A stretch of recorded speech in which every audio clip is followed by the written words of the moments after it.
泽连斯基耍小聪明，自我加戏，称南千岛群岛应该归属日本。原本呢，这是想打击一下俄罗斯，但是呢，却捅了美国后腰上给来了这么一刀，而且这刀捅的是真够结实的，这就得罪了幕后的大老板啊。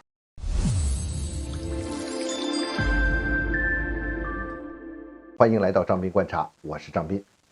泽连斯基最近就签署了一道法令，承认南千岛群岛为日本领土，这就是日本叫做北方四岛的这个地方嘛啊。泽连斯基说呀，有必要从俄罗斯手中将其试图保有的所有占领领土解放出来。这话说的真是坚决。这是呢，其实他是泽连斯基在指啊，俄罗斯是侵占了日本叫做北方四岛的那个南千岛群岛吧，这就突出了乌东四地公投入俄的非法性，给未来的政治较量上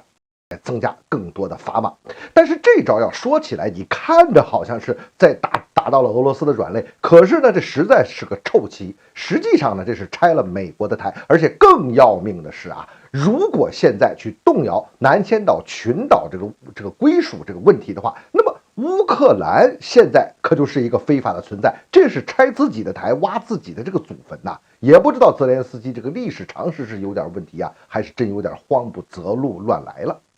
咱们首先说哈，这个四地公投入俄这件事儿，世界上绝大多数国家它并没有承认。俄罗斯的这种做法呢，也不是大家现在能够接受的现有的世界秩序的一部分。但是呢，这四地公投入俄，从历史、民族、地缘、宗教等种种方面来说呢，又确实有一定的延续性。所以大多数国家呢是选择什么呀？选择这个观望和保留的态度。可是这个南千岛群岛那就完全不是这么回事了。这个应该说是泽连斯基在这个问题上啊犯了一个非常低级的错误，是他在挑战并试图动摇二战后至今的国际政治秩序的根本基础。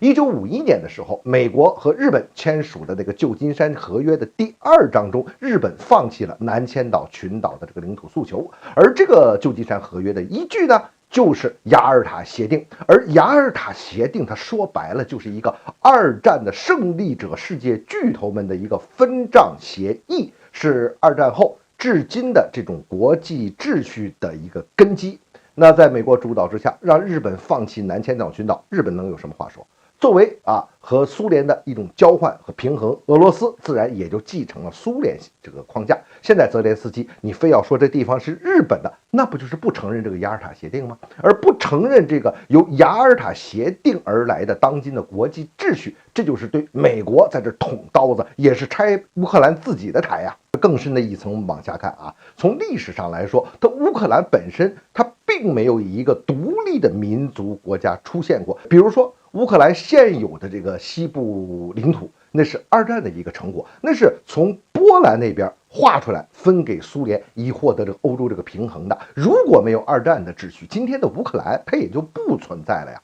泽连斯基这不只是捅刀子捅到美国的后腰上，更是挖自己的祖坟。说到底，这个政治的博弈、版图的变化背后呢，那都是深刻的历史原因和现实的实力上的较量。耍这个小聪明是没有用的。当然，这里边需要政治智慧，也需要政治技巧。但政治技巧的绝不是小聪明。你看，这俄乌冲突以来泽连斯基确实表现出来了他的政治才能，但是更多的呢，他的行为只是一个政客那种行为，最终呢是变成了一个政治网红。